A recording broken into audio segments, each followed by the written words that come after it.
Hello दोस्तों, स्वागत है आपका एक बार फिर से आपका अपना चैनल डेली मैथ्स में। दोस्तों आज की इस क्लास में हम कंप्लीट करेंगे शिक्षक, सहायक शिक्षक, प्रयोगशाला, हॉस्टल वार्डन, सीजीटेट एवं सीटेट के लिए साइंस क्लास, जिसमें हम देखेंगे बल तथा गति के नियम।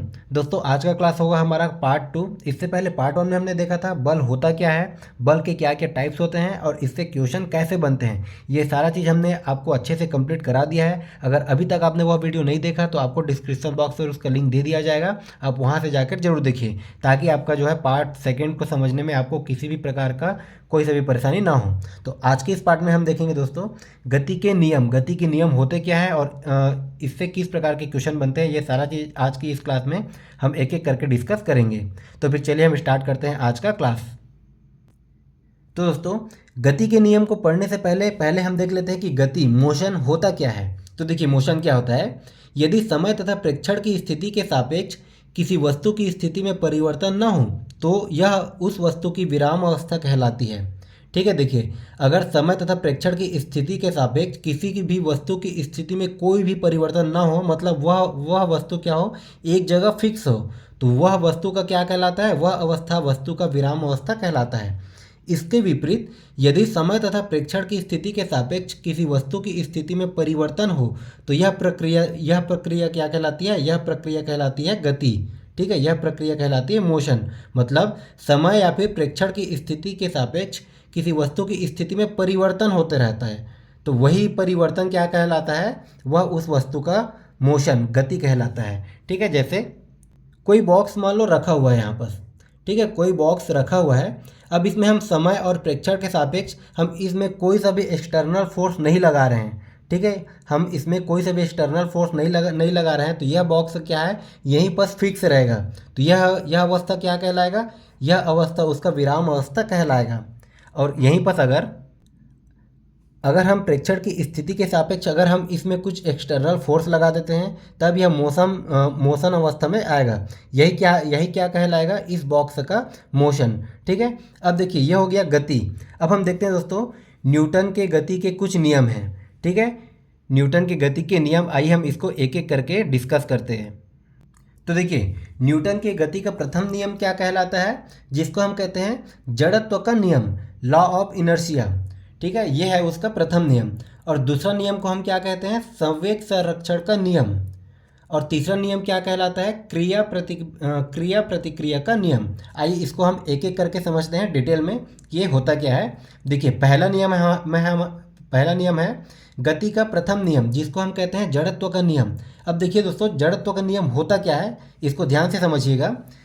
देखिए जब तक वस्तुओं पर पर्याप्त बाह्य बल न लगाया जाए तब तक गतिमान वस्तु गति की अवस्था में तथा स्थिर वस्तु विराम की अवस्था में बनी रहती है। इसीलिए इसे जड़त्व का नियम भी कहते हैं। अब देखिए जड़त्व मतलब क्या होता है, जड़त्व मतलब होता है दोस्तों स्थिर।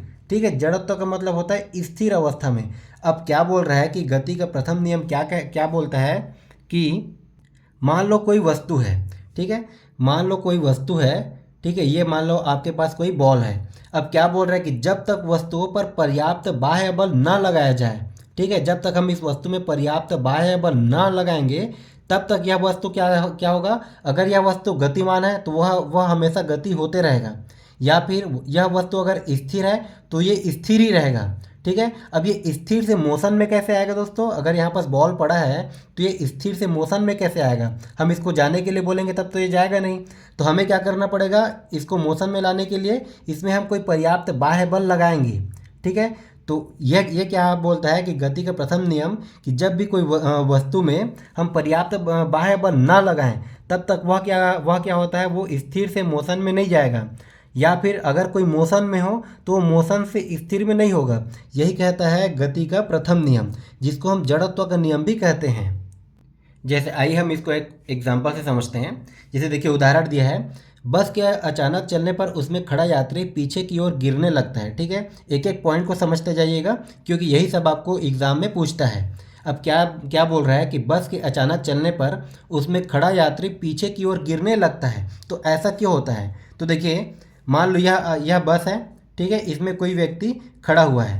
ठीक है, इसमें कोई व्यक्ति खड़ा हुआ है। अब क्या हो रहा है दोस्तों कि बस जो है अचानक से चल रहा है, ठीक है, बस जो है अचानक से मोशन में, पहले देखिए दोनों जो है वो स्थिर अवस्था में है, विराम अवस्था में है। अब क्या हो रहा है कि बस जो है अचानक से मोशन अवस्था में आ रहा है, ठीक है, लेकिन बस जो है मोशन में आ रहा है और उसके अंदर जो व्यक्ति खड़ा है वो जो है स्थिर अवस्था में है, ठीक है, उसके अंदर जो व्यक्ति है वह पहले से स्थिर अवस्था में है। बस भी स्थिर अवस्था में है और व्यक्ति भी स्थिर अवस्था में है, दोनों एक साथ स्थिर अवस्था में है। लेकिन जो है बस एकाएक मोशन में आता है। बस अगर मोशन में आता है तो देखिए बस तो मोशन में आ जाएगा, लेकिन व्यक्ति जो है वो स्थिर रहेगा, ठीक है, यह स्थिर रहना चाहता है और बस मोशन में आना चाहता है। तब क्या होता है, तब के कंडीशन में बस अगर मोशन में आ रहा है तो यह व्यक्ति क्या होगा, इसके साथ मोशन में ना जाके वो क्या होता है कि वो पीछे की ओर गिरने लगता है।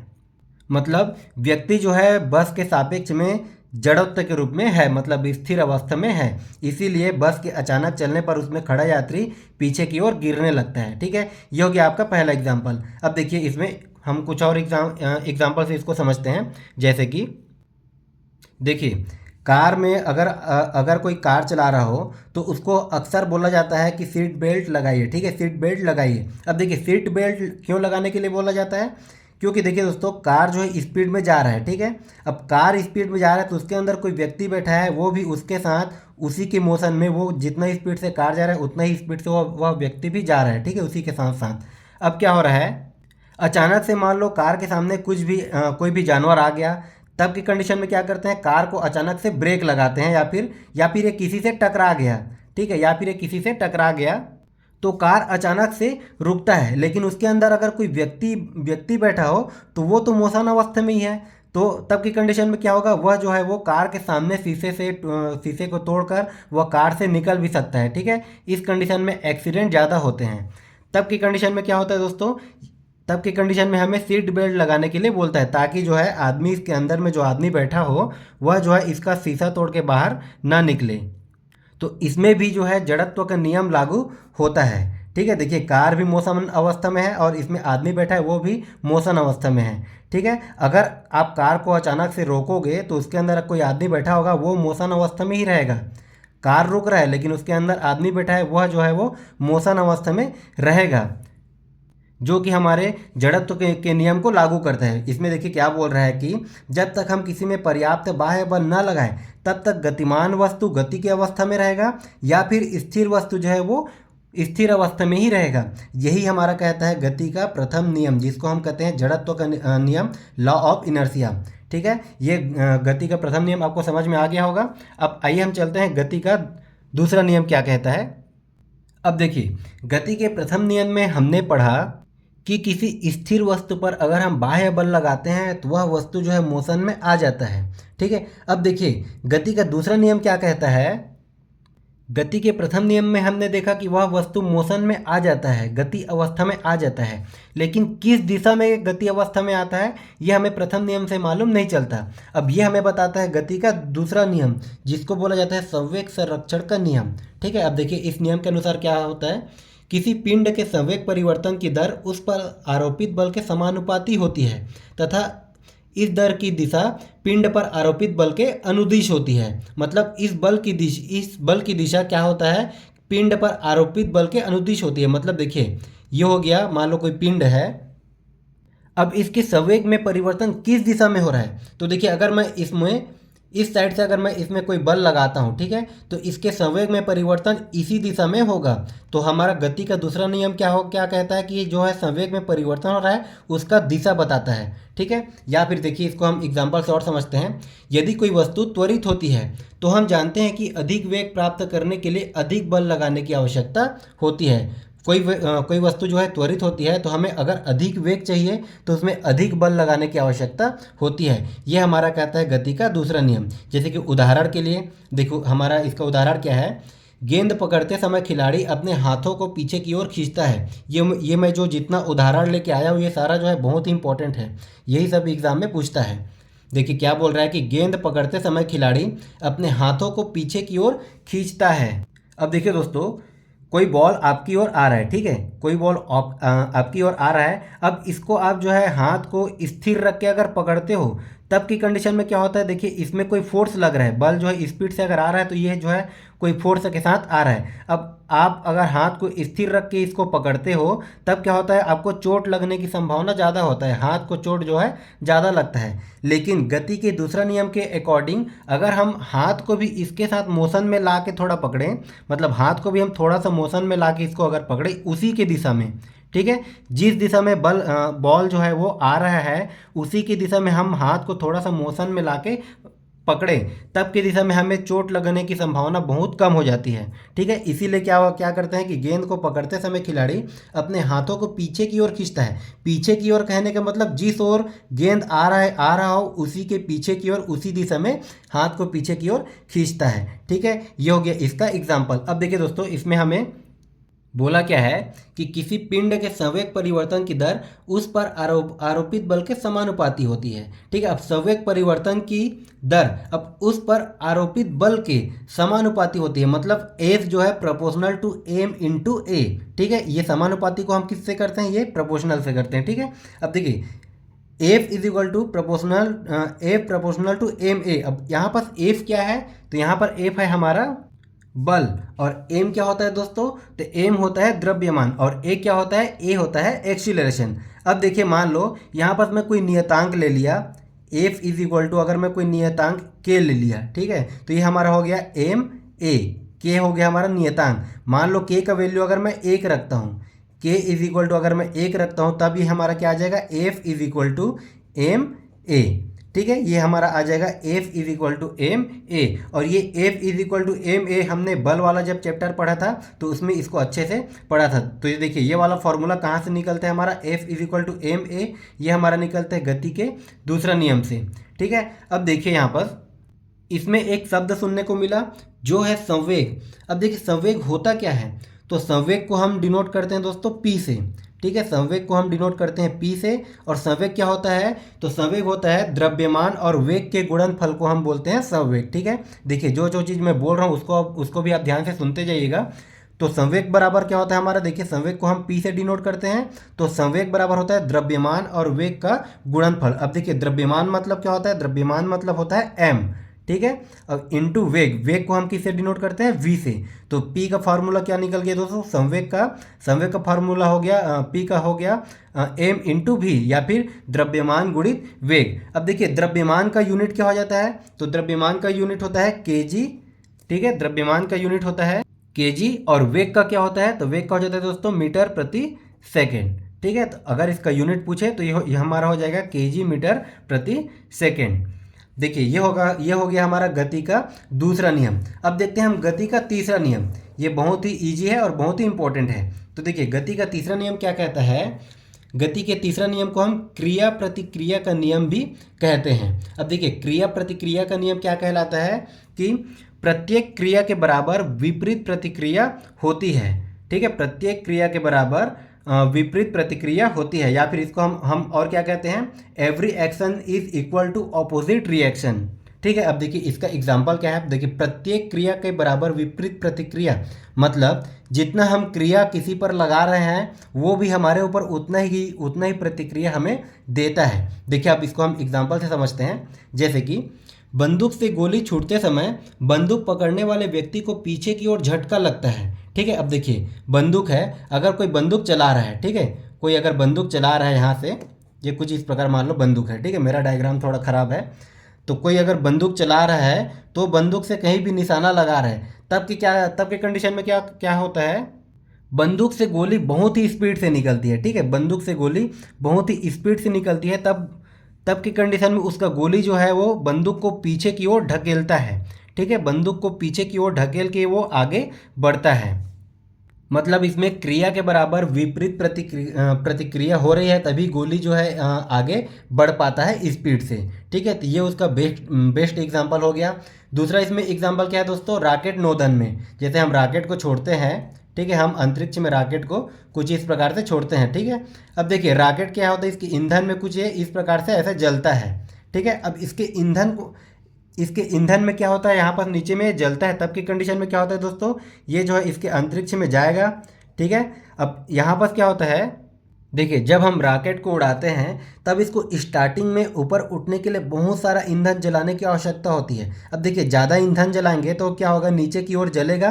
ठीक है, नीचे की ओर जलेगा, इसका गैस नीचे की ओर आएगा। अगर गैस नीचे की ओर आएगा तो वो उसके विपरीत प्रतिक्रिया करेगा और रॉकेट को ऊपर उठाने में हेल्प करता है। ठीक है, तो रॉकेट नोदन में हम जो रॉकेट नोदन होता है इसको हम समझ सकते हैं गति का तीसरा नियम। या फिर मान लो कोई बॉल आप दीवार पे मार रहे हो। ठीक है, कोई दीवार है, अब इस पे आप बॉल को मार रहे हो तो देखना, अगर आप किसी दीवार पे बॉल मारोगे तो वह बॉल आपके पास वापस आ जाता है। ठीक है, तो ये दीवार भी उसी के विपरीत प्रतिक्रिया करता है। जितना आप स्पीड से मारोगे, अगर आप दीवार को जोर से मारोगे तो जो है बॉल आपके पास स्पीड से आएगा। अगर आप दीवार को धीरे से मारोगे तो बॉल जो है उतना ही धीरे आपके पास आएगा। ठीक है, तो ये हो जाता है आपका क्रिया के प्रति क्रिया के बराबर विपरीत प्रतिक्रिया होना, जिसको हम बोलते हैं गति का तीसरा नियम। अब ये सारे तो हो गए हमारे गति के नियम। इससे जो है थ्योरी सेक्शन से क्वेश्चन ज़्यादा पूछता है। अब देखिए, इसमें कुछ होते हैं गति के समीकरण। ठीक है, गति के नियम अलग होते हैं और गति के समीकरण अलग होते हैं। अब देखिए दोस्तों, गति का समीकरण क्या होता है। ठीक है, इक्वेशन ऑफ मोशन। अब देखिए, गति के प्रथम समीकरण। ठीक है, ये गति के 3 समीकरण होते हैं। इन तीनों समीकरण को आप याद रखिएगा, इससे न्यूमेरिकल वाले क्वेश्चन बनते हैं। ठीक है, तो देखिए, गति के प्रथम समीकरण क्या कहलाता है। यह समीकरण वेग भी, समय t तथा त्वरण a के मध्य संबंध दर्शाता है। ठीक है, आपका वेग भी और उसके बाद समय t और त्वरण a, इन तीनों के मध्य संबंध दर्शाता है। अगर आपको कभी भी वेग निकालने पूछे तो हम किससे निकालेंगे, गति के प्रथम समीकरण से निकालेंगे। अब यहाँ पर देखिए, ये v बराबर क्या होता है, v बराबर होता है अंतिम वेग।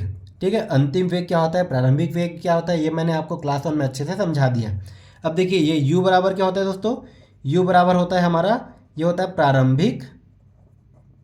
प्रारंभिक वेग। ठीक है, और a बराबर क्या होता है, a बराबर हो जाता है हमारा त्वरण। a बराबर होता है दोस्तों त्वरण। और उसके बाद देखिए t क्या होता है, तो t होता है हमारा टाइम मतलब समय। ठीक है, तो यहाँ पर क्या होता है, v को हम बोलते हैं अंतिम वेग, u को बोलते हैं हम प्रारंभिक वेग, a को बोलते हैं हम त्वरण और t को बोलते हैं हम समय। ये होता है हमारा गति का प्रथम समीकरण। तो आइए हम देखते हैं अब गति का दूसरा समीकरण क्या होता है। तो देखिए, गति का दूसरा समीकरण क्या होता है। यह समीकरण विस्थापन s, वेग v तथा त्वरण a के मध्य संबंध दर्शाता है। जब कोई पिंड प्रारंभिक वेग u से समय अंतराल t में दूरी s तक विस्थापित होता है तो वह विस्थापन से संबंध क्या होता है, तो हमारा विस्थापन से संबंध होता है s बराबर you t plus half a t square. अब देखिए, इसमें जो है मैंने आपको डेफिनेशन समझाने के लिए लिखा है। ये डेफिनेशन आपको याद नहीं करना, बस आपको ये चीज़ याद रखना है कि गति का दूसरा समीकरण क्या होता है, तो वो होता है हमारा s is equal to u t plus half a t square. और गति का प्रथम समीकरण क्या होता है, तो प्रथम समीकरण होता है दोस्तों v बराबर u प्लस ए टी। ठीक है, तो आप जो है इस समीकरण को याद रखिए। उसके बाद इसको बोलते क्या है, तो देखिए s क्या होता है दोस्तों, s बराबर होता है हमारा विस्थापन। s बराबर होता है हमारा विस्थापन। और u बराबर क्या होता है, तो u बराबर अभी मैंने आपको बताया था प्रारंभिक वेग। v बराबर अगर पूछे तो v बराबर अंतिम वेग। a जो है हमारा होता है त्वरण और t होता है हमारा टाइम। ठीक है, तो देखिए, अगर हमें विस्थापन निकालना हो, हमें अगर इक्वेशन दे दिया जाए, न्यूमेरिकल का क्वेश्चन आ जाए और अगर हमें विस्थापन निकालना हो तब हम किससे निकालेंगे, गति के द्वितीय समीकरण से निकालेंगे। ठीक है, और अगर हमें वेग निकालना हो तो उसके लिए हम किससे निकालेंगे, हम निकालेंगे प्रथम समीकरण से। प्रथम समीकरण क्या होता है, v बराबर u प्लस ए टी। ठीक है, इस चीज़ को आप बस ध्यान रखिएगा, ये सारा चीज़ को याद करने की ज़रूरत नहीं है। अब देखिए, गति का तीसरा समीकरण क्या होता है, तो देखिए, गति का तीसरा समीकरण होता है हमारा, यह समीकरण वेग भी, विस्थापन s तथा त्वरण a के मध्य संबंध दर्शाता है। जब कोई पिंड प्रारंभिक वेग u से त्वरण a के साथ दूरी s तथा अपने अंतिम वेग v को प्राप्त करता है, तब हमारा रिलेशन क्या हो जाता है, v बराबर u plus two A S. ठीक है, इसमें भी v होगा हमारा अंतिम वेग, u हो जाएगा हमारा प्रारंभिक वेग, उसके बाद a होता है त्वरण और s हो जाता है विस्थापन। अब देखिए दोस्तों, क्लास 9 और 10th में हमने पढ़ा था, क्लास 9 और 10th में कि ये गति के तीनों समीकरण को डिराइव कैसे किया जाता है। लेकिन चूंकि अभी आप शिक्षक भर्ती की तैयारी कर रहे हैं, हॉस्टल वार्डन की तैयारी कर रहे हैं, तो उसमें आपको डिराइव करने के लिए नहीं पूछेगा। अगर आपको पूछेगा तो गति का समीकरण होता क्या है, ठीक है, ये डायरेक्ट फार्मूला पूछ देगा या फिर इसी फार्मूला बेस्ड आपको क्वेश्चन दे देगा और ये क्वेश्चन का आंसर निकालने बोलेगा, लेकिन ये फार्मूला को डिराइव करने के लिए नहीं बोलेगा। ये जो है हम इसको 9th और 10th में देख लें, इसीलिए मैंने आपको डायरेक्ट ये जो इक्वेशन बताया इसको डिराइव करके नहीं बताया, ठीक है। तो देखिए जितना ज़रूरत है उतना ही पढ़ना चाहिए, उससे ज़्यादा पढ़ने का भी कोई फ़ायदा नहीं, ठीक है। तो देखिए ये हमारा हो गया गति का तीसरा समीकरण, ये हो गया तीसरा। अब देखिए पहला हमने क्या देखा था, v is equal to u plus a t, और दूसरा हमने क्या देखा था, तो s is equal to u t plus half a t square, ठीक है। तो इन तीनों समीकरण को आप याद रखिए, ये होता है तीसरा, ये होता है पहला, ये होता है दूसरा। अब आइए हम देखते हैं इन सभी से क्वेश्चन कैसे बनता है, उसको हम एक एक करके सॉल्व करते हैं। तो देखिए दोस्तों क्वेश्चन नंबर फर्स्ट है हमारा, झूले पर बैठे लड़के की गति होती है, ठीक है। अब कोई झूले पर बैठा है, मान लो कोई झूला है, ठीक है, ये झूला है। अब इस पर कोई झूला झूल रहा है तो वो किस प्रकार से गति करेगा, तो वो जो है इस प्रकार से गति करेगी, एक बार इधर जाएगा, फिर इधर आएगा, फिर इधर जाएगा, फिर इधर आएगा, ठीक है। तो इस प्रकार से गति को हम क्या बोलते हैं, हम बोलते हैं इसको हम बोलते हैं आवर्ती गति। अब देखिए एक समान गति तो होगा नहीं, क्योंकि ये हमेशा एक समान रहेगा नहीं। पहले देखिए ये यहाँ से यहाँ तक ये मोशन करेगा, फिर उसके बाद दूसरे राउंड में क्या करेगा, ये जो है इसका मोशन कम होते जाएगा, तीसरे में फिर कम होगा, फिर कम होगा, फिर कम, ऐसे होते होते एक समय रुक जाएगा, ठीक है। तो ये एक समान गति नहीं होगा, ठीक है, असमान गति भी नहीं होगा, ठीक है, असमान गति भी नहीं होगा, और ये वृत्तीय गति भी नहीं होगा, ठीक है। अगर ये जो है झूला पूरा इस प्रकार से अगर घूमता तो ये वृत्तीय गति हो जाता, तो इसको हम बोलेंगे आवर्ती गति। अब देखिए हमारा अगला क्वेश्चन है, गति का दूसरा नियम संबंधित है। तो अभी मैंने आपको बताया था गति का दूसरा नियम को हम क्या बोलते हैं, संवेग संरक्षण का नियम, ठीक है। तो यह संबंधित है संवेग से, ठीक है, और संवेग को हम किससे डिनोट करते हैं, p से, ठीक है। p बराबर होता है m इंटू वी, इसको आप याद रखिएगा। अब देखिए हमारा अगला क्वेश्चन क्या दिया है, समीकरण F is equal to m a को न्यूटन के किस नियम से जाना जाता है। तो देखिए F is equal to m a, ये हमारा जो है न्यूटन के किस नियम से निकलता है, तो ये न्यूटन के दूसरे नियम से निकलता है। तो इसका आंसर क्या हो जाएगा आपका, ऑप्शन नंबर बी, ठीक है। अब आइए हम देखते हैं इसी में अगला क्वेश्चन क्या दिया है। तो देखिए सभी बलों में होता है, सभी बलों में क्या होता है, तो देखिए बल क्या होता है दोस्तों, अभी मैंने आपको पिछला क्लास में अच्छे से बताया हुआ था। बल हमारा सदिश राशि है, ठीक है, बल क्या है, ये सदिश राशि है। और सदिश राशि क्या होता है, जिसमें परिमाण और दिशा दोनों होता है।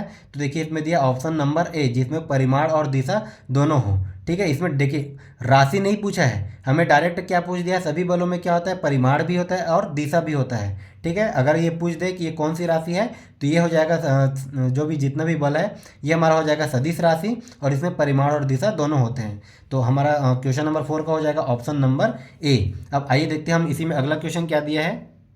देखिए हमारा अगला क्वेश्चन है, जब दो समान बल किसी पिंड पर एक दूसरे की विपरीत दिशा में प्रयुक्त होते हैं तो पिंड पर प्रयुक्त होने वाला कुल बल होगा।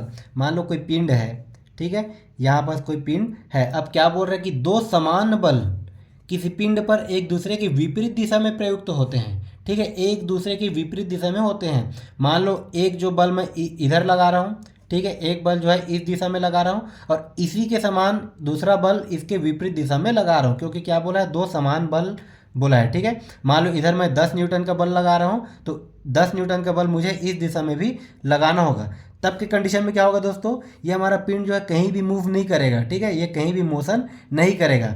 तब की कंडीशन में क्या होता है, देखिए 10 न्यूटन का मैंने बल इधर भी लगाया, 10 न्यूटन का मैंने बल इधर भी लगाया, ठीक है। तब के कंडीशन में इस पिंड पर परिणामी बल क्या हो जाएगा, परिणामी बल हो जाएगा हमारा 0, ठीक है, क्योंकि ये 10 न्यूटन के इधर भी लग रहा है और 10 न्यूटन का इधर भी लग रहा है, तो ये दोनों एक दूसरे को माइनस कर देंगे। तो यहाँ पर परिणामी बल क्या हो जाएगा, तो परिणामी बल हो जाएगा हमारा 0, ऑप्शन नंबर डी। तो देखिए क्वेश्चन को आप कभी भी याद मत रखिएगा, ठीक है, याद करने से क्वेश्चन सॉल्व नहीं होता। क्वेश्चन को समझिएगा कि वो बोल क्या रहा है।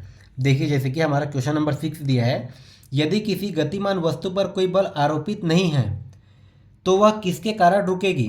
अब कोई भी गतिमान वस्तु है जिसमें कोई भी बल आरोपित नहीं हो रहा है, तो वह किसके कारण रुकेगी। देखिए तो कई सारे बच्चे इसमें जो है जड़त्व को लगाकर आ जाते हैं। ठीक है, तो देखिए जड़त्व का मतलब क्या होता है दोस्तों, ऑलरेडी रुका हुआ होता है। ठीक है, अब इसमें क्या बोल रहा है कि इन चारों में से किसके कारण वह कोई भी जो गतिमान वस्तु है वह रुकेगी। तो देखिए आप जो है बॉल को कहीं फेंक देते हैं। ठीक है, ये बॉल है, आप इसको कहीं लंबी दूरी पर फेंकेंगे, तब क्या होगा, वह बॉल जो है लुढ़कते हुए जाएगी और कुछ दूरी में जाके वो रुक जाएगी। तो बॉल जो है कुछ दूरी में जाके क्यों रुक रही है, तो कहीं ना कहीं उस बॉल के और जो है धरती के साथ क्या हो रहा है, फ्रिक्शन, घर्षण हो रहा है। ठीक है, तो घर्षण क्या करता है दोस्तों, वो जिस डायरेक्शन में मोशन कर रहे हैं उसके विपरीत दिशा में बल लगाता है। ठीक है, तो कोई भी गतिमान वस्तु पर कोई बल आरोपित नहीं हो रही है तो वह किसके कारण रुकेगी, हमें कोई अगर कोई भी बल आरोपित नहीं हो रहा है फिर भी वो घर्षण के कारण रुक जाएगी। ठीक है, तो हर एक क्वेश्चन को समझिएगा, फिजिक्स से रिलेटेड सारे क्वेश्चन बहुत ही इंपॉर्टेंट होते हैं और बहुत ही ईजी होते हैं। अब देखिए इसी में अगला क्वेश्चन क्या दिया है, किसी रॉकेट का उड़ान भरना। ठीक है, यह उड़ान है, किसी रॉकेट का उड़ान भरना खाली स्थान द्वारा समझा जा सकता है। तो देखिए अभी मैंने आपको बताया था रॉकेट का उड़ान भरना, ये किस पे दिया है, तो ये हमारा हो जाएगा संवेग संरक्षण के नियम पर, हमारा आ जाएगा ऑप्शन नंबर ए। अब देखिए इसमें अगला क्वेश्चन क्या दिया है, तो पृथ्वी की सतह पर किसी पिंड का भार, पृथ्वी की सतह पर किसी पिंड का भार 29.4 न्यूटन है, उसका द्रव्यमान कितना होगा, ये हमें निकालना है। तो देखिए दोस्तों भार हम कैसे निकालते हैं, भार को हम किससे डिनोट करते हैं, ये हो जाता है हमारा वेट। ठीक है, इसको बोला जाता है भार। ठीक है, तो वेट बराबर क्या होता है, तो ये होता है एम इंटू जी। एम क्या होता है दोस्तों, एम होता है द्रव्यमान। ठीक है, एम होता है मास, मास मतलब द्रव्यमान, वेट मतलब होता है भार। ठीक है, और जी क्या होता है दोस्तों, ये हमारा होता है गुरुत्वाकर्षण। ठीक है, एम इंटू जी, तो इसका फॉर्मूला क्या हो जाता है हमारा, डब्लू का एम इंटू जी। अब देखिए इसमें हमें पूछा क्या है कि पृथ्वी की सतह पर किसी पिंड का भार, मतलब हमें इसमें से क्या चीज़ दिया गया है, तो देखिए हमें डब्लू का वैल्यू दिया गया है। डब्लू इज इक्वल टू कितना दिया है हमारा, डब्लू इज इक्वल टू, तो ये दिया है 29.4 न्यूटन। ठीक है, डब्लू का वैल्यू हमें दिया है 29.4 न्यूटन। और क्या बोला है कि उसका द्रव्यमान कितना होगा, मतलब हमें एम का वैल्यू निकालना है, एम का वैल्यू हमें निकालना है। अब देखिए यहाँ पर कहीं ना कहीं जी भी है। ठीक है, कहीं ना कहीं जी भी है, इसका वैल्यू हमें दिया नहीं है। तो देखिए दोस्तों पृथ्वी की सतह पर जी का मान क्या हो जाता है, 9.81। ठीक है, पृथ्वी की सतह पर हमारे धरती में जी का मान कितना होता है, 9.81। अब देखिए एक क्वेश्चन बनता है, आप थोड़ा सा समझिएगा। एक क्वेश्चन बनता है, मान लो किसी व्यक्ति का पृथ्वी पर जो है वो कितने केजी का है, कोई व्यक्ति जो है 60 केजी का है, तो वही व्यक्ति अगर चंद्रमा पर जाता है तब के कंडीशन में उसका वेट क्या हो जाएगा, ये हमें पूछता है। तो देखिए पृथ्वी की सतह पर जी का मान क्या होता है दोस्तों, 9.81 होता है। अब पृथ्वी के कंपैरिजन में चंद्रमा का जो है, चंद्रमा पर गुरुत्वाकर्षण कितना हो जाता है, तो होता है 1/6। ठीक है, पृथ्वी के 1/6 के बराबर में चंद्रमा में गुरुत्वाकर्षण हो जाता है, तो इस कंसेप्ट को याद रखिएगा। ठीक है, चंद्रमा पर गुरुत्वाकर्षण क्या होता है, 1/6। ठीक है, ये होता है। अब देखिए इसमें एक क्वेश्चन और बनता है, इसको मैं आपको यहाँ पर समझाता हूँ। देखिए मान लीजिए ये हमारा क्या है, धरती है। ठीक है, ये हमारा पृथ्वी है। ठीक है, ये हमारा पृथ्वी है। अब देखिए इसमें क्या होता है, ये है पृथ्वी का भूमध्य रेखा। ठीक है, यह है पृथ्वी का भूमध्य रेखा। ठीक है, अब देखिए ये ऊपर वाला होगा पृथ्वी का उत्तरी ध्रुव। ठीक है, ऊपर वाला होगा पृथ्वी का उत्तरी ध्रुव और नीचे वाला क्या होता है दोस्तों, पृथ्वी का दक्षिणी ध्रुव। ठीक है, अब यहाँ से क्वेश्चन कैसे बनता है, ठीक है, यहाँ से क्वेश्चन कैसे बनता है, तो देखिए जी का मान कहाँ पर ज़्यादा होगा, कहाँ पर कम होगा, इस टाइप से क्वेश्चन आपको हमेशा देखने को मिलेगा।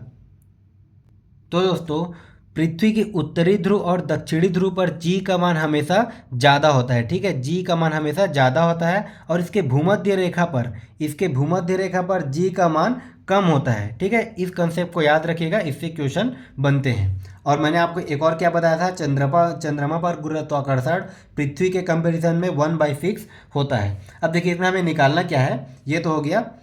अब देखिए हमारा इसमें निकालना क्या है, हमें निकालना है वेट हमें दिया गया है और ये हमारा द्रव्यमान निकालना है। तो यहाँ से देखिए एम का वैल्यू हम निकाल सकते हैं। एम बराबर क्या हो जाएगा, एम बराबर डब्लू अपॉन जी। ठीक है, डब्लू अपॉन जी, ये हमारा हो गया एम बराबर द्रव्यमान बराबर। अब इसी फॉर्मूला में रख देते हैं। ठीक है, इसको मैं थोड़ा साइड पे बनाता हूँ, यहाँ पर जगह नहीं है तो इसको मैं यहाँ पर थोड़ा सा साइड में बनाता हूँ। तो देखिए दोस्तों, यहाँ पर एम की वैल्यू हमें निकालना है। डब्ल्यू का वैल्यू क्या दिया है, तो डब्ल्यू का वैल्यू हमें दिया है 29.4। ठीक है, डब्ल्यू का वैल्यू हमें दिया है 29.4। और उसके बाद जी का मान क्या होता है, तो जी का मान होता है 9.8। ठीक है, अब इसको हम सॉल्व करेंगे तो इसको मैं किस प्रकार से लिख सकता हूँ, तो इसको मैं लिख सकता हूँ 294/10। ठीक है, गुणित 9.8 को मैं क्या लिख सकता हूँ दोस्तों, तो इसको लिख सकता हूँ 98/10। ठीक है, तो ये हो जाएगा, इसके भाग में है तो इसको भाग को हम सॉल्व करने के लिए क्या करते हैं, इसको कर देते हैं गुणा। ठीक है, और ये 10 ऊपर चला जाएगा और ये 98 जो है नीचे आ गया। ठीक है, ये मैंने आपको मैथ्स वाले सेक्शन में बहुत ही अच्छे से करा दिया है। तो देखिए ये हमारा हो गया 10 से 10 कट गया। अब यहाँ पर देखिए हमारा ये हो जाएगा, ये हो गया हमारा 98 एकम 98। ये एक बार से जाएगा और ये कितने बार से जाएगा, ये जाएगा 3 बार से। मतलब हमें एम का वैल्यू क्या मिल गया दोस्तों, एम का वैल्यू मिल गया 3 kg। ठीक है, तो बहुत ही आसान सा क्वेश्चन था। बस आपको जो है फॉर्मूला याद रहना चाहिए कि ये W इज इक्वल टू होता है हमारा M इंटू जी, और जी का मान क्या होता है दोस्तों 9.8। ठीक है, इस चीज़ को आप याद रखिएगा। फॉर्मूला बेस्ड क्वेश्चन है, डायरेक्ट फॉर्मूला बेस्ड क्वेश्चन ही आपको पूछेगा। ठीक है, और अगर आपको थ्योरी टाइप क्वेश्चन पूछ दिया तो इन कंसेप्ट पे आपको क्वेश्चन पूछ सकता है। अब आइए देखते हैं हम इसी में अगला क्वेश्चन क्या दिया है। तो देखिए हमारा अगला क्वेश्चन है 1 kg राशि का वजन है। ठीक है, 1 kg राशि का वजन है। अब देखिए इसी में कई सारे बच्चे कंफ्यूज हो जाते हैं। ठीक है, तो देखिए इस प्रकार के क्वेश्चन को हम कैसे बनाएंगे, तो इसमें हमें पूछा है वजन। ठीक है, इसमें हमें पूछा है वजन। अब वजन को हम और क्या बोलते हैं, वजन को हम बोलते हैं भार। ठीक है, वजन को ही हम बोलते हैं भार, और भार को हम किससे डिनोट करते हैं, इसको हम इंग्लिश में बोलते हैं वेट, जिसको हम डब्लू से डिनोट करते हैं। और अभी मैंने आपको फॉर्मूला बताया था, डब्लू इज इक्वल टू क्या हो जाता है, ये होता है हमारा एम इंटू जी। अब देखिए यहाँ पर एम का वैल्यू हमें दिया है, एम इज इक्वल टू कितना दिया है, m is equal to 1 kg। ठीक है, m is equal to 1 kg। और जी का मान क्या होता है दोस्तों, तो जी का मान होता है, ये आप हमेशा याद रखिएगा, जी इज इक्वल टू होता है 9.8 या फिर 9.81। ठीक है, अब इसी फॉर्मूला पे हम रख देते हैं। तो देखिए ये हमारा हो जाएगा डब्लू इज इक्वल टू, यही हमें फाइंड करना है। एम का वैल्यू क्या कितना है, तो एम का वैल्यू 1, और ये हो जाएगा इंटू, और जी का मान क्या है, तो ये है हमारा 9.8। ठीक है, तो 9.8 को अगर मैं 1 से गुणा करता हूँ तो ये कितना आ जाएगा, तो ये आ जाएगा हमारा 9.8 ही आ जाएगा। ये हो गया डब्लू इज इक्वल टू। ठीक है, तो W इज इक्वल टू 9.8, और ये किस में आ जाएगा दोस्तों, न्यूटन में। तो देखिए किस में दिया है, ये दिया हमारा ऑप्शन नंबर सी। अब देखिए अगला क्वेश्चन क्या दिया है, 200 ग्राम के एक खिलौना कार 5 मीटर प्रति सेकंड के वेग से चलती है, तो उसका आवेग क्या होगा। ठीक है, इसमें अब हमें पूछा है आवेग, P का वैल्यू पूछा है। देखिए दोस्तों 200 ग्राम का एक खिलौना कार है जो 5 मीटर प्रति सेकंड के वेग से चलती है। ठीक है, ये 5 मीटर प्रति सेकंड के वेग से चलती है, तो उसका आवेग क्या होगा। अब देखिए इसमें हमें क्या क्या दिया है, तो देखिए 200 ग्राम। ठीक है, 200 ग्राम हमें दिया है, मतलब एम का वैल्यू हमें दिया गया है। तो m is equal to, m मतलब क्या होता है दोस्तों, ये होता है हमारा द्रव्यमान। ठीक है, इस चीज़ को आप याद रखिएगा। मैं बार बार एम लिख रहा हूँ, भी लिख रहा हूँ, तो इन सबको बोलते क्या है। ठीक है, तो इन सबको आप याद रखिएगा। तो एम मतलब द्रव्यमान। ठीक है, मास का वैल्यू हमें कितना दिया है, 200 ग्राम। कितना दिया दोस्तों, 200 ग्राम। ठीक है, अब यहाँ पर देखिए ऑप्शन में क्या है, सारा केजी में दिया हुआ है, तो 200 ग्राम को हम केजी में चेंज कर लेते हैं। तो ये क्या हो जाएगा, तो देखिए 200 ग्राम को अगर मैं केजी में चेंज करूँगा तो हो जाएगा हमारा 200 बटे, केजी में अगर चेंज करूँगा तो ये हो जाएगा दोस्तों 200 बटे 1000। ठीक है, अब यहाँ से देखिए 2 जीरो से 2 जीरो कट गया। अब ये क्या हो गया, 2/10, और 2/10 को हम और किस प्रकार से लिख सकते हैं, तो ये हो जाएगा हमारा 0.2 kg। ठीक है, अभी हमने खाली मास को जो है ग्राम में जो दिया है उसको हमने केजी में बदला है। अब देखिए इसके बाद क्या बोला है, तो इसके बाद देखिए हमें निकालना क्या है दोस्तों, आवेग का मतलब क्या होता है, ये हमारा हो जाएगा P। अब देखिए P इज इक्वल टू क्या होता है, आवेग इज इक्वल टू होता है हमारा मास। ठीक है, ये हमारा हो जाएगा मास इंटू वेलोसिटी। ठीक है, ये हमारा हो जाएगा द्रव्यमान गुणित वेग। द्रव्यमान और वेग के गुणनखंड को ही हम क्या बोलते हैं, आवेग। ठीक है, ये हो जाता है आवेग का फॉर्मूला। अब देखिए यहाँ पास हमारा हमने क्या निकाल लिया, मास हमने निकाल लिया 0.2 इंटू वेग। वेलोसिटी हमें कितना दिया दोस्तों, ये हमारा दिया है वेलोसिटी 5 मीटर पर सेकेंड। ठीक है, ये हमारा हो जाएगा 5 मीटर प्रति सेकेंड। 0.2 हमें दिया है केजी में, और ये 5 जो है वेलोसिटी किस में दिया है, ये हमें दिया है मीटर प्रति सेकेंड में। अब देखिए मैं 5 को अगर मैं 2 से गुणा कर देता हूँ, तो 5 को अगर मैं 2 से गुणा करूँगा तो ये कितना आ जाएगा 10। अब देखिए एक संख्या है तो एक संख्या के बाद हम लगा देंगे 0, मतलब कितना आ गया दोस्तों, ये हमारा आ गया 1.0। अब इसका यूनिट क्या हो जाएगा, तो देखिए मास को हमने किस में निकाला था, केजी में, ठीक है। तो इसका यूनिट आ गया ये केजी मास। अब उसके बाद क्या है दोस्तों, वेलोसिटी। तो वेलोसिटी का यूनिट क्या दिया है, मीटर प्रति सेकेंड, ठीक है। तो ये केजी मीटर प्रति सेकेंड। तो देखिए इसका आंसर क्या आ गया 1.0, या फिर 1.0 को हम 1 भी बोल सकते हैं। तो ये हो जाएगा हमारा 1 केजी मीटर प्रति सेकेंड। तो देखिए किस ऑप्शन में दिया है, तो ये हमारा दिया है ऑप्शन नंबर ए, ठीक है। अब देखिए इसमें भी कई सारे बच्चे कंफ्यूज हो जाते हैं कि हमारा 1.0 इसमें भी दिया है और 1.0 इसमें भी दिया है, लेकिन इसका देखिए यूनिट अलग है, ये मीटर प्रति सेकेंड स्क्वायर है, और इसका यूनिट अलग है, ये किस में दिया है, मीटर प्रति सेकेंड में। तो इसमें आप कंफ्यूज मत होइएगा। अब देखिए हमारा अगला क्वेश्चन क्या दिया है, एक रेस कार का त्वरण 4 मीटर प्रति सेकेंड स्क्वायर है, यह चलने के 10 सेकेंड में कितनी दूरी तय करेगी।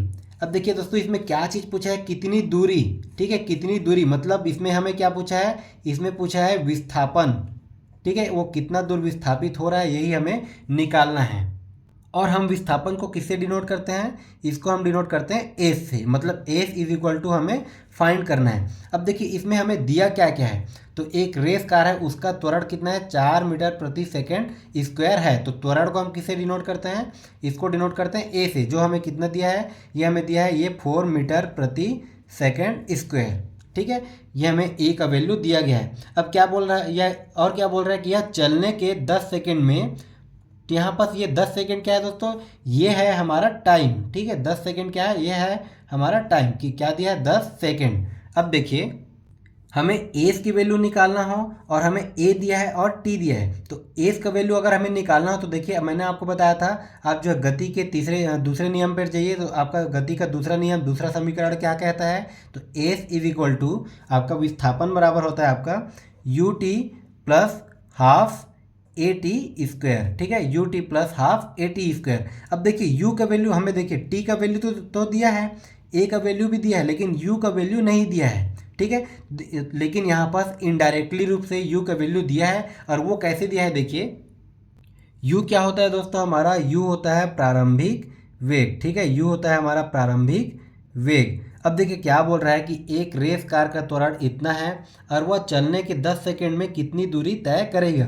मतलब कार जो है चल रहा है, ठीक है, लेकिन कार चलने से पहले वो विराम अवस्था में था, तो यहाँ पर क्या हो जाएगा, यू हमारा प्रारंभिक वेग क्या हो जाएगा, 0 हो जाएगा, ठीक है। कार जो है विराम अवस्था है, विराम अवस्था के बाद वो चलता है, कितना देर तक चलता है, तो वो 10 सेकेंड चलता है। 10 सेकेंड चलने पर ही उसकी दूरी हमें निकालना है, मतलब उसका प्रारंभिक वेग क्या हो जाएगा दोस्तों, यहाँ पर 0 हो जाएगा, ठीक है। तो u बराबर हमें क्या लेंगे, u बराबर हम लेंगे 0, ठीक है, u बराबर लेंगे 0। ऐसे क्वेश्चन में अगर u का वैल्यू दिया ना हो, ठीक है, तो इसमें कंफ्यूज नहीं होना है आपको।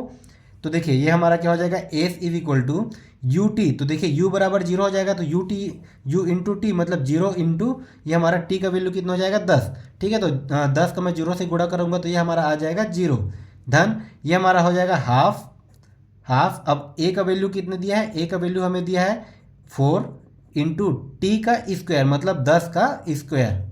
अब यहाँ पर ये देखिए 2 एकम 2, 2 दूने 4, तो यहाँ पर अब क्या आ गया दोस्तों, ये आ गया आपका 2 गुणित 10 का स्क्वायर। 10 का स्क्वायर मतलब हो जाएगा आपका 10 दहम 100, ये आ गया 2 गुणित 100। तो 2 गुणित 100 करने पर हमारा कितना आ जाएगा, तो यह आ जाएगा आपका 200, और ये आपका चूँकि आपको निकालना है विस्थापन मतलब दूरी, तो ये किस में आ जाएगा दोस्तों, ये आ जाएगा आपका मीटर में, ठीक है। तो देखिए आप चाहो तो डायरेक्ट इस प्रकार से भी निकाल सकते हो, और अगर कन्फ्यूजन होता है कि ये मीटर में आएगा कि किलोमीटर में, किस में आएगा, तो यहाँ पर देखिए जहाँ से हमने गुणा किया, तो यहाँ पर आप यूनिट का भी गुणा कर सकते हैं। देखिए यहाँ पर a इज इक्वल टू 4 हमें किस में दिया है, मीटर प्रति सेकेंड स्क्वायर, ठीक है, ये हमें दिया है मीटर प्रति सेकेंड स्क्वायर, मतलब मीटर प्रति सेकेंड स्क्वायर को मैं और किस प्रकार से लिख सकता हूँ, तो ये हो जाएगा दोस्तों, ये हो जाएगा मीटर, और उस प्रति का मतलब होता है बटे में, और ये हो जाएगा सेकेंड का स्क्वायर, ठीक है। और उसके बाद देखिए ये तो हमारा दिया है ए का वैल्यू, उसके बाद टी का वैल्यू क्या दिया है आपका सेकंड में, टी का वैल्यू क्या दिया है दोस्तों आपका सेकंड में, मतलब यहाँ पर देखिए टी का स्क्वायर मतलब ये हो जाएगा सेकंड का स्क्वायर, तो यहाँ से ये सेकंड का स्क्वायर कट गया, ये हमारा बचा मीटर, ठीक है। तो यहाँ से हमारा क्या आ गया एस इज इक्वल टू हमारा 200 मीटर, यही हो जाएगा हमारा आंसर, ये मैंने लिख दिया s is equal to 200 metre. तो ये आपके किस ऑप्शन में दिया है, तो ये दिया है आपका ऑप्शन नंबर ए में, ठीक है। तो कभी भी इस प्रकार से क्वेश्चन आएगा आपका गति के समीकरण से, तो आप इस फॉर्मूला को हमेशा याद रखिएगा। पहला क्या होता है v is equal to u plus a t, ठीक है। इसमें हमें निकालना होगा वेलोसिटी, ठीक है। एक होता है आपका प्रारंभिक वेग, एक होता है आपका अंतिम वेग। दूसरा समीकरण क्या होता है दोस्तों, दूसरा समीकरण होता है s is equal to u t plus half a t square. अगर कभी भी हमें विस्थापन निकालना हो तो हम इस वाले समीकरण को यूज़ करेंगे। अब तीसरा क्या होता है दोस्तों, तो फिर हमारा तीसरा हो जाता है v square minus u square is equal to 2as, ठीक है। अगर हमें प्रारंभिक वेग दिया हो और अंतिम वेग दिया हो और हमें निकालना हो विस्थापन, तब के कंडीशन में हम तीसरा समीकरण को यूज़ करेंगे। तो दोस्तों उम्मीद है आपको आज का क्लास पसंद आया होगा। अगर आपको हमारा क्लास पसंद आया तो हमारे चैनल को सब्सक्राइब जरूर करें, साथ ही दूसरों को शेयर करना ना भूलें। तो फिर मिलते हैं अगले वीडियो में, तब तक के लिए धन्यवाद।